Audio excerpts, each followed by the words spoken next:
welcome to Tailgate with the Fellas. Tailgate with the Fellas is just brothers coming together talking about sports.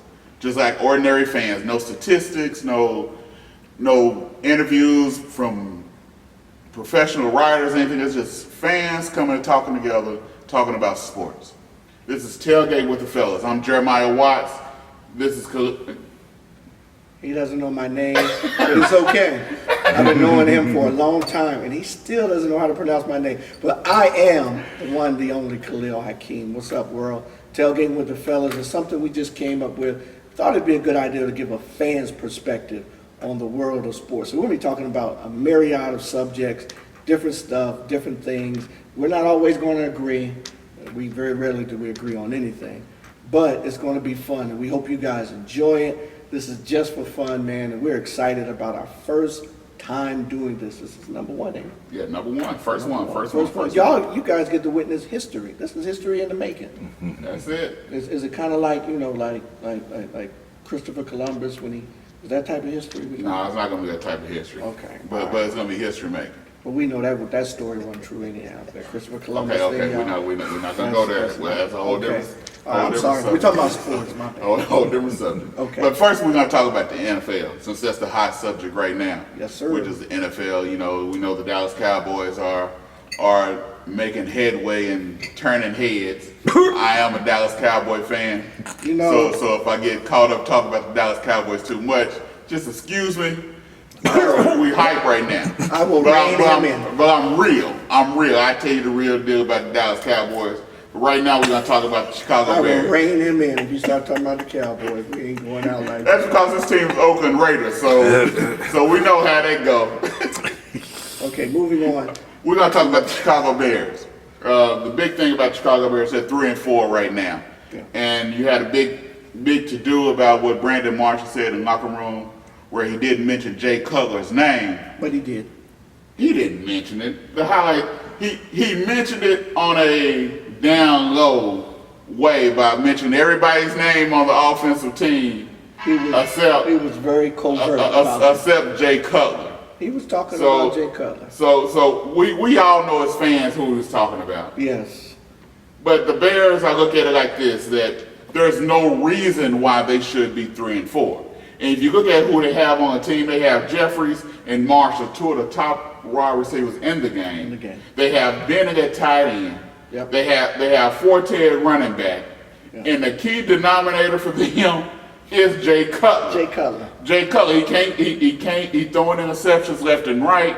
The defense is good. They have Allen. Now what hurt him on defense, Tillman went down this year, so he's out for the season, but still, they should not be 3-4. They're losing against teams that they shouldn't be losing against. Of course not. And one of the biggest problems, one of the issues always has been with Jay Cutler is his ability or inability to throw it to his teammates and throwing it to the other team. I'm going to translate this for y'all. That means he throws too many interceptions. That's translation. Jay Cutler has historically thrown too many interceptions.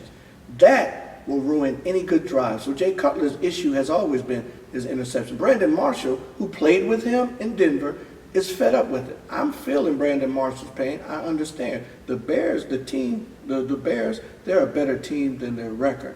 And just to say a shout out to my friend, Pastor Jesse Jackson, who is a Bears fan. Sorry, bro. But anyhow, that was for him. He's a Bears fan. But anyhow, Jay Cutler's issue has always been interceptions. He's always been that quote unquote gunslinger. You know, he relies too much on his arm. You know, he presses the ball when he shouldn't. He makes bad decisions. Now, does he have a rocket of an arm? Always does. But I would rather take a quarterback who was more cerebral in his approach, but did not take so many chances and knew how to manage a game than somebody with a strong arm. I was just telling somebody one of the worst evaluations, when they're evaluating quarterback, one thing that should not be factored in is the arm strength of a quarterback. See, it's not about arm strength. If you look at Peyton Manning, and I know we're a little bit off subject, but Peyton Manning, very rarely does he throw a pass over 30 yards. But he's killing them. Well, I think if he had the arm strength to do it, he would. But I think arm strength is important.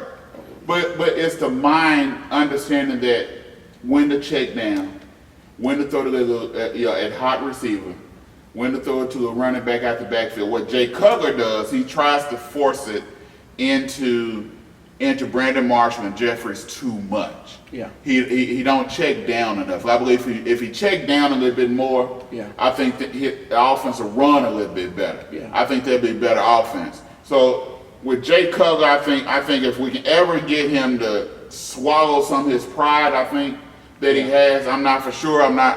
You can't quote me on that, but when you look at it from a fan's point of view, it's a lot of pride because it's just common sense to me is that if you just check down to your other receivers, it's going to keep your offense moving. You ain't got to force. Trust me, with the receivers that they have, they're going to get open. And Jay Cutler, he relies, like you said, too much on his arm. Yep. He throws off his back foot a lot. Way too much. He reverts back. He'll do good for 2 series. The 3rd series, he'll revert back to the old Jay Cutler.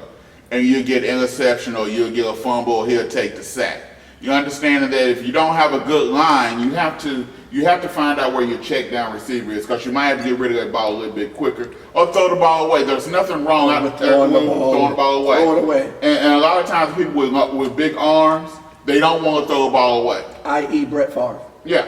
And so, and so you have to be able to throw the ball away. That's one thing I used to have to talk about the Dallas Cowboys. I got to go there. It's with Tony Romo. I knew he was going to go there. This year, the difference between Tony Romo he's not letting that in. I say his inner Brett Favre because you know his best player they looked up to was Brett Favre. Yeah. And so when you see a lot of his mistakes that he made, it looks just like some of the mistakes Brett Favre made, where the inner Brett Favre come out and he try to be the hero. He makes it. This year he's not really trying to be the hero. He's not. And I look at that back injury. I wouldn't wish a back injury on nobody, but I think it also was a blessing because it's taught him that I have to check down. He cannot make that big throw every time because of that back injury. So he has to check down, and so now he understanding. Hey, I'm using a running game. That's what Dallas' big thing. I'm one that told you about, hey, Jerry Jones, and this year, if you look at it, Jerry Jones took more of a back seat. Really? You know, has he still got people cleaning his glasses? I don't know if he cleaned his glasses, but if you look more of the football decisions are not being made by Jerry Jones.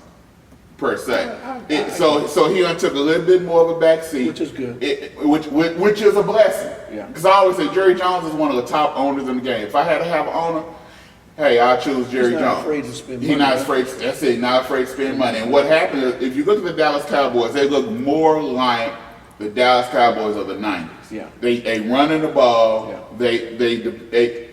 When it's time for Tony Romo to make that pass to Dez Bryant. He's making a pass. Dez Bryant done matured. He's talking differently. He's playing like a beast this year. He is. He's playing like a beast. But here's the only thing I'm concerned about as it pertains to the Dallas Cowboys. All you Cowboy fans out there, and I know quite a few. Here's my problem: is DeMarco Murray. Now, I'm not necessarily concerned about the talent that the young man has. What I'm concerned about is that they're running him too much. I'm concerned that he has a history of injuries. I'm just concerned that when the rubber meets the road later on in the season, will he be there or will he be burned out? Because they are grinding dude out. Dude is on track to have more carries than any other. But did we say that they ran Emmitt Smith too much? Did we say they ran Tony Dorsett too much? Did we say they ran Jim Brown too much? So why are we saying that they ran? Play with the Cowboys. But no. I'm talking about all these. I'm just talking about all these running backs. But so why are we saying DeMarco Murray we're running him too much? He's not taking real heavy shots because of that line that he has, the opening hole. So he's not taking those big hits. Yeah. A lot of the hits that he might take, and he's the one that's doing the hitting. He's ducking his shoulder. He's trying to run over a player. But a lot of times he's running out of bounds. He's not taking that major hit. So yes, are we afraid of his durability because of past things? Yes, I think that plays a big part.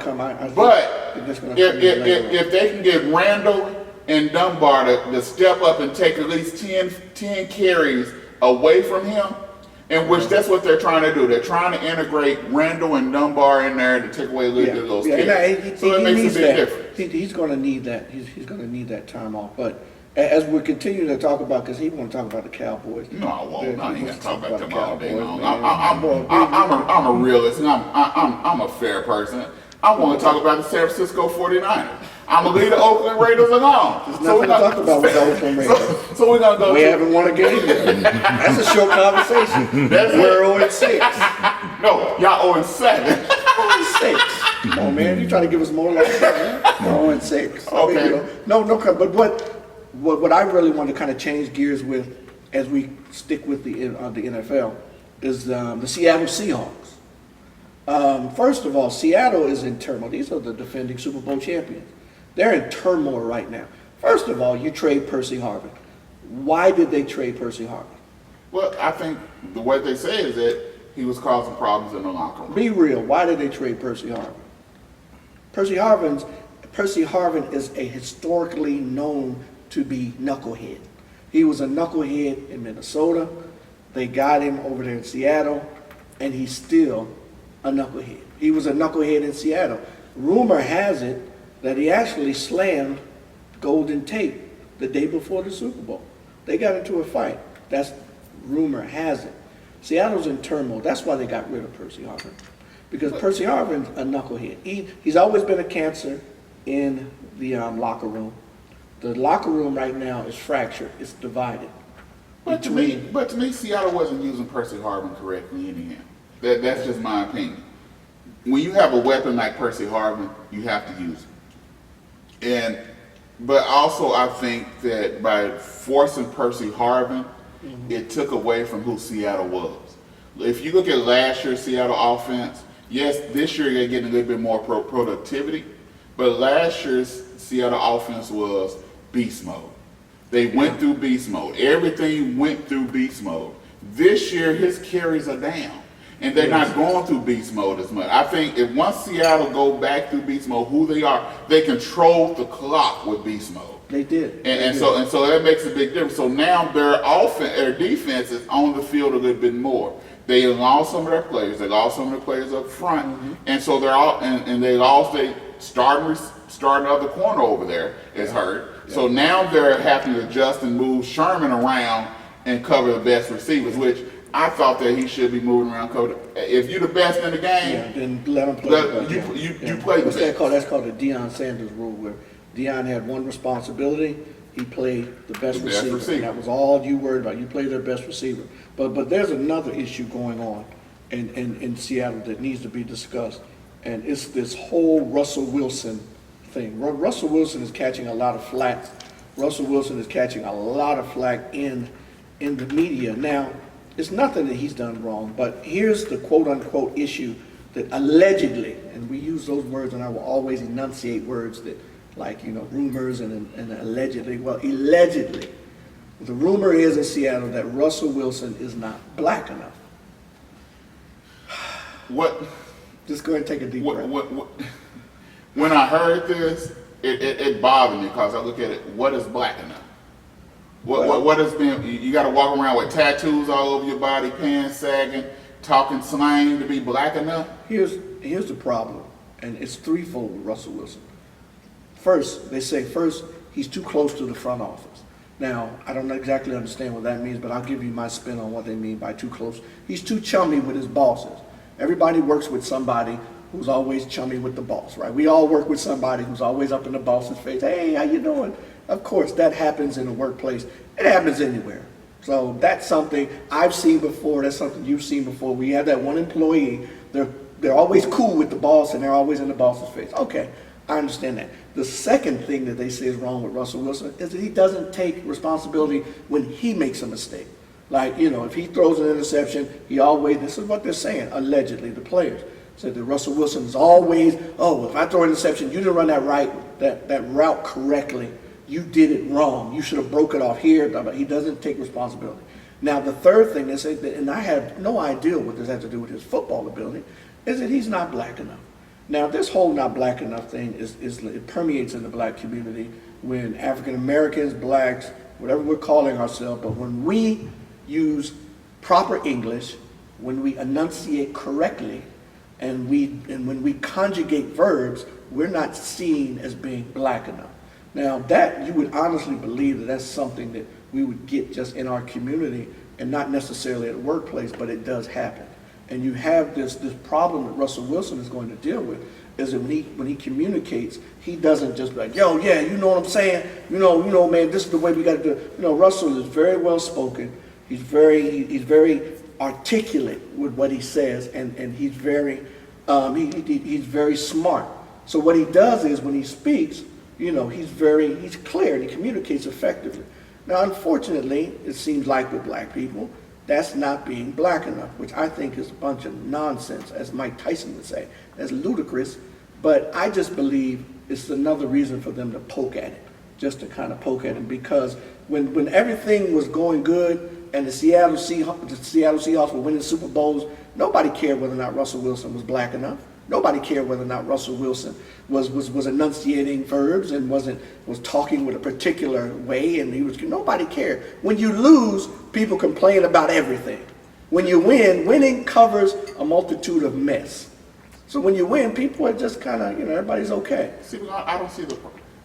Me personally, I don't see the problem. I don't see the problem with being able to enunciate words and verbs and conjugate verbs and you have a vocabulary. You're not talking about this and that and n-word this and n-word that.